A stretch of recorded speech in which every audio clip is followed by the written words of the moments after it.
Infelizmente, pela má informação que é passada para certas pessoas, ou talvez até uma falta de procura mesmo, acaba se criando muitos mitos na aprendizagem, né? Isso. Então, você poderia citar alguns desses, assim, Que você mais escuta, mais né? bizarros, assim, que você já escutou e ficou pensando, meu Deus. Eu vou muito pelos provérbios. Aquele provérbio que diz assim, pau que nasce torto morre torto, né? Cavalo velho não consegue falar, é mais ou menos esse o ditado. Cavalo dá nos seus dentes, né? Negócio assim. Não, Pode é ser aquele. também? Não? Não, é aquele que. Papagaio velho não aprende a falar. É papagaio, não é o cavalo, não. Papagaio velho não aprende a falar. Isso tudo na aprendizagem hoje não condiz mais, não condiz. Porque a neurociência, ela vem mostrando para a gente que hoje existe a neuroplasticidade. Que tudo que eu colocar na minha mente que eu quero aprender, eu consigo aprender. O cérebro ele meio que se adapta à situação, né? Quanto mais você praticando, Isso, aí você tem que fazer esse roteiro de praticar, né? Não é somente hoje eu quero aprender a tocar violão. Aí eu pego ali no violão 2 minutinhos, amanhã. Não, eu tenho que ter a persistência para que eu possa realmente assim desenvolver aquele modelo de aprendizagem para que eu venha a aprender aquilo que eu realmente quero. E botar na cabeça também aquela questão que não vem de uma hora para outra, né? Isso. Desde que você realmente, como você falou, se dedique. Porque a gente tá tão acostumado nesse mundo que a gente vive hoje, das coisas ser muito apressada, que acha que tipo assim, se eu estudar 2, 3 minutinhos, um outro dia eu vou estudar um pouquinho e vou saber, eu vou aprender. Você parte muito do imediatismo e esquece que tem esse processo todo para você poder aprender, né? Tudo é processo, até mesmo a aprendizagem. A aprendizagem é um processo. Então, por isso que a psicopedagogia, a neuropsicopedagogia, ela trabalha sobre essa questão de como eu vou tirar essa criança deste lugar que ela está para o outro lugar. Até o símbolo da psicopedagogia é uma fita que é chamada fita de Möbius, que é um matemático e um astrônomo, que desenhou essa fita, e dentro dessa fita tem um círculozinho vermelho, azul, e fora da fita tem um círculo vermelho. Aí ele vem explicando que a aprendizagem é isso. Eu tenho que dar as voltas, que é o momento do processo, para eu chegar lá fora, outra pessoa. Sempre respeitando o processo. Sempre respeitando o processo, para eu chegar lá fora, outra pessoa.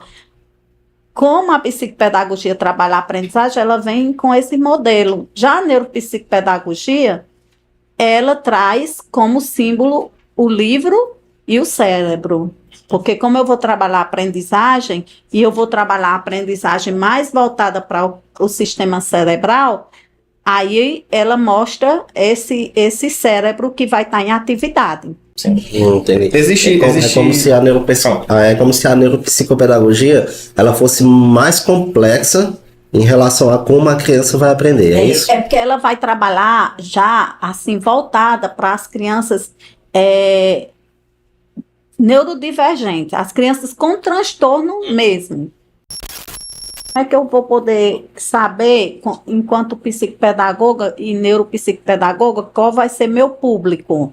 Eu posso atender uma criança com transtorno? Pode. Você pode, enquanto psicopedagoga, trabalhar com essa criança. E enquanto neuropsicopedagoga, como é que eu vou trabalhar? É porque esse público já vai chegar diagnosticado. Uhum. E na psicopedagogia, os que não chegam diagnosticados, você vai ter que fazer o que a gente chama de hipótese diagnóstica, que a gente não dá laudos nem fecha diagnóstico. A gente dá hipótese para quem é que realmente fecha o laudo? É o médico. Entendi. Então em cima de testes, de observações, Isso. com as crianças, vocês fazem tipo anotações ali. Que é chamada de sessões. Chega a fazer encaminhamento? Sim. Né? Sim. Faz o encaminhamento e também recebe encaminhamento, né? E também ficamos com a criança, né? Depois que nós temos 2 processos, que é o processo de avaliação e depois a gente tem o processo de intervenção. Então, no processo de avaliação é para a gente, tipo, fazer assim o rastreio, quais são as dificuldades que esse aprendente vem me trazendo. E depois que eu faço esse rastreio, que eu faço o meu relatório e dou toda a minha hipótese diagnóstica e dou à mãe os encaminhamentos para quais especialidades, quais profissionais aquela criança está necessitando, né? Aí ela vai procurar. E se ele tiver muito prejudicado, aí ele fica comigo na minha área, né? Que a minha área é voltada para leitura, escrita e matemática. A gente não pode misturar em querer ficar... a criança chega uma mãe com uma queixa inicial. Não, eu estou trazendo para a senhora porque meu filho está muito ansioso. Ansiedade não é nosso público. Já é a psicopedagogia, a psicologia. Trabalhar mais comportamento, né? Isso. E a ansiedade a gente não trabalha. Mas a ansiedade pode estar fazendo com que ele não aprenda. Aí eu posso até, né, fazer esse trabalho, mas eu vou precisar que a família também traga para o outro profissional para a gente poder... Faz essa colaboração, né? Poder deixar ele num nível adequado, né? A ansiedade, ela estando organizada, a parte de aprendizagem vai se organizar também. Né? Então, nesse caso, é um processo todo investigativo, como você disse. Vocês não dão um laudo, mas vocês fazem um trabalho todo investigativo em cima dos testes que vocês aplicam, da observação, mas vocês quase que chegam a dar o laudo, né? Vocês já mandam pronto aqueles testes que vocês fizeram para um profissional que vocês acreditam ter a possibilidade daquele transtorno, né? Do que você praticamente você já sabe, mas não tem como vocês dar um lado porque não é a área de vocês. Vocês precisam do aval, médico, né? isso. Do aval do médico, do especialista que seja o médico mesmo para fazer esse fechamento de laudo. Entendi. Eu acho que nosso Sombra aqui, a gente devia depois levar ele lá, né, para fazer uns testes lá, que eu acho que ele tem algum negocinho aí. Tem alguma coisa para falar, Sombra? É verdade que o uso de telas atrapalha o desenvolvimento cognitivo? Principalmente para as crianças, hoje está sendo assim um dos maiores percalços, né, para a nossa época. A ciência, ela fala que o ideal é que as crianças, elas tenham acesso a telas a partir de 10, 12 a 13 anos. Mas na nossa realidade não é isso que a gente vê, né? Até eu tive uma paciente recentemente que eu até parabenizei a mãe, porque a filha estava com 12 anos e ela ainda não tinha celular. E como ela já estava muito prejudicada, aí eu disse, mãe, ainda bem... Sombra, só do celular aí, cara. Ainda bem que você não deu, porque do jeito que ela está com prejuízo, imagine se ela tivesse com o celular, né? Aí a criança hoje, você vê criança com 2 anos, o pessoal já dando a tela. Se os pais bem soubessem, não faria isso. Tá, mas eu encontro uma dificuldade em tentar raciocinar a respeito disso. De tipo assim, tirar a tela das crianças mais novas. Que a gente sabe que a tecnologia, é o que até a gente comentou no episódio anterior, que ela se expande exponencialmente, né? Vai chegar um momento que não tem como a gente não viver sem a tecnologia em si. Como isso... como é que eu posso explicar? Como é que eu vou conseguir tirar a criança da tela se ele tem muito estímulo visual em tudo quanto é canto a respeito disso, voltado para a tecnologia em si? Porque tipo, é complicado hoje de uma criança não querer se entreter com um celular ou com um tablet ou um computador, alguma coisa que tem esse estímulo visual, porque é muito forte para ela, principalmente dela que está se descobrindo, tudo mais. Olha, Se eu nunca comi pera, eu não vou saber o gosto da pera. Uhum. Então é bem assim o celular. Se eu nunca der ao meu filho o celular, ou se eu não ficar perto dele com o celular, ele não vai saber nem que aquilo existe. O problema que a gente percebe hoje é porque os pais, eles não estão com essa visão. Eles já estão tão, assim, cheio de resquício do celular, que é o filho aqui no colo e a mãe com o celular segurando na outra mão com a criança aqui. Uhum. A partir desse momento, eu já estou disponibilizando a tela para o meu filho.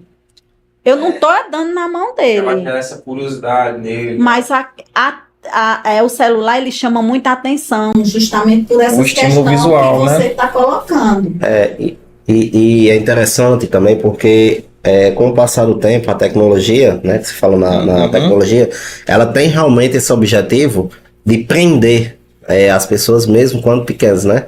Que aí a gente observa que hoje em dia os desenhos eles têm aquelas tonalidades de cores muito forte e acaba realmente causando um certo impacto. É comprovado cientificamente que acaba causando certo impacto no cérebro das crianças, gente, né? que é adulto, chama né? atenção até da gente, né? Quando o cara tá com uma criança nova, o cara nem fica prestando atenção na música tocando, o que é que tá passando. Antigamente a gente assistia Mickey Mouse, Popeye, né? Que passava nos canais as cores mais frias, né? Bem mais tranquila, a gente assim pode dizer. Hoje as cores já são mais vivas, né? Aquele negócio bem claro mesmo, bem... muito prejudicial também, né? É muito prejudicial essa questão da tela, principalmente para as crianças de 2 anos, né? Desde do entendimento, porque a criança, depois que ela nasce, ela já começa a se envolver com o mundo e tudo para ela são questões de desenvolvimento. Então, se os pais, ao invés de ofertar o celular, também se despregasse dele e fosse comprar jogos, que antigamente as jogos minhas de tabuleiro, filhas, né? por exemplo, não tiveram acesso ao celular, porque na época não tinha. Mas a gente brincava muito, brincava na rua, né? Uhum. Tinha aquela questão de deixar o filho brincar. Tá, não, mas hoje está muito perigoso, eu não posso soltar meu filho na rua. Mas tem muitos jogos para disponibilizar e até para tipo, ter essa questão de se gastar mais energia, né? Porque querendo ou não, a tecnologia torna você mais ocioso. Uhum. E tem essa dificuldade de você gastar energia. E criança é hiperativo, né? Querendo ou não, ela precisa ter essa descarga de energia. E a gente vê muito a questão assim... de se livrar. A gente consegue perceber em alguns pais, assim, eu tô tão cansado, que lá a criança pega e fica intertido de uma certa forma, mas que não é uma coisa boa, e sim prejudicial. Então o pai, não, deixa aqui. Já tem crianças que a gente consegue ver lá no consultório que qualquer coisa que a criança começa a chorar, a mãe, toma o celular, sim, como se fosse uma chupeta, né? Uma solução, toma, fica aqui. Meio que você está tirando sua responsabilidade de resolver aquele problema e passando... atenção ao filho, né? Uhum. Não, eu não tô com cabeça para resolver isso aí, não. Então toma o celular que ele resolve a minha vida. Sem saber que futuramente, mais na frente, isso vai causar muitos danos, porque o celular, ele deixa você um pouco assim, sem usar realmente o seu cognitivo para pensar e para aprender, porque lá ele está dando só as possibilidades. Tudo literalmente mobejado, uhum, né? Você lá. E é tão interessante que você nem fica naquilo que ele está apresentando. Você começa a ver um vídeo, aí você começa, aí se não é interessante, pula para outro. Então, você não chegou nem a terminar para saber se alguma coisa ali ia lhe trazer aprendizagem. Tá, mas mesmo tendo essa questão de muito conteúdo educacional, ainda continua sendo prejudicial para a criança ter esse contato com a tecnologia mais nova? Porque só que tem hoje em dia essa questão de ter as empresas meio que fizeram algo para que, tipo assim, educassem as crianças, de alguma forma, a aprender a como lidar com seu amigo, aprender a lidar com outra pessoa, mesmo tendo essas coisas, ainda continua sendo prejudicial para a criança? Ainda assim. É tanto que foi lançada uma lei recentemente, eu estava até olhando no meu Instagram, que eu até postei quando essa lei foi lançada, não lembro não lembro o número da lei, mas foi lançada mais para o ensino médio, porque foi uma realidade assim, assistida minha, o quanto era desleal a concorrência do professor com o celular dentro da sala de aula. Essa é a política de proibir os celulares nas escolas, né? Foi muito boa, porque, olha, estava complicado para quem é professor. Isso aí eu digo com toda certeza, porque eu vi lá no ensino médio, tava que os adolescentes não estavam mais aprendendo, porque na hora da aula, nada mais é interessante, a não ser seu celular. Né? Aí não estava mais conseguindo aprender. Tá, mas eu faço essas perguntas assim, mas com o intuito, tipo assim, tentando englobar pessoas que possam ter essas dúvidas, não que vá ser minha opinião em si. Sim. Mas, por exemplo, como é que eu posso trabalhar com adolescentes, que são o principal foco, né, questão de celular, como é que eu posso trabalhar com adolescente nessa área, justamente, que já é mais envolvido com tecnologia, é mais envolvido com celular? Como é que eu vou fazer uma reeducação na escola quanto a isso daí? Porque a gente sabe que é um processo complicado. Eu já vi vídeo no YouTube mesmo, crianças revoltadas ou adolescentes revoltados na escola por conta que não pode usar o celular para isso, para aquilo. Sempre, tipo assim, pra gente que é um pouquinho mais velho, é uma realidade totalmente diferente, que a gente conseguia muito bem diferenciar o uso do celular na escola para a vida pessoal, né? A gente conseguia ter essa diferença. Para os adolescentes de hoje em dia é mais complicado porque eles já cresceram envolto a isso, né? Como é que, não sei se sua área engloba isso, como é que pode ter essa reeducação para a criança? E principalmente para o professor, que é um pouquinho mais complicado, né? Que está lá no pé direto. Realmente, a reeducação, isso foi ter que criar uma lei, para você ver como uma coisa é tão severa. Não tem, assim, uma metodologia que você possa usar para que eles deixem o celular e se conscientizem que aquele momento é um momento de estudar. Eu acho até que se torna mais complicado os professores terem que lidar com isso. Exatamente. Agora, né? Foi justamente por ter esse processo de adaptação, né? Você ver onde chegou, que quando uma lei é criada é porque já foi usado de todo difícil. Então é aquela coisa, se não vai pelo amor, vai pela dor. De todos os sacrifícios, eu acho que os professores já estavam assim, todos mesmo pedindo socorro. É igual aquela parada do se tem placa tem história, né? É porque já estava realmente... Já estavam, assim, no momento, até essa questão, não só a questão voltada para a educação, mas também era um tempo que eles precisavam sair, se sentir outra pessoa, para que a realidade fosse tocada neles, né? Que a gente vê no ensino médio, eu tive uma boa temporada lá no ensino médio, e no primeiro ano das crianças do primeiro ano, quando se iniciava as aulas, a gente começava a ter o quê? Crise de ansiedade. Muitas crianças com crise de ansiedade.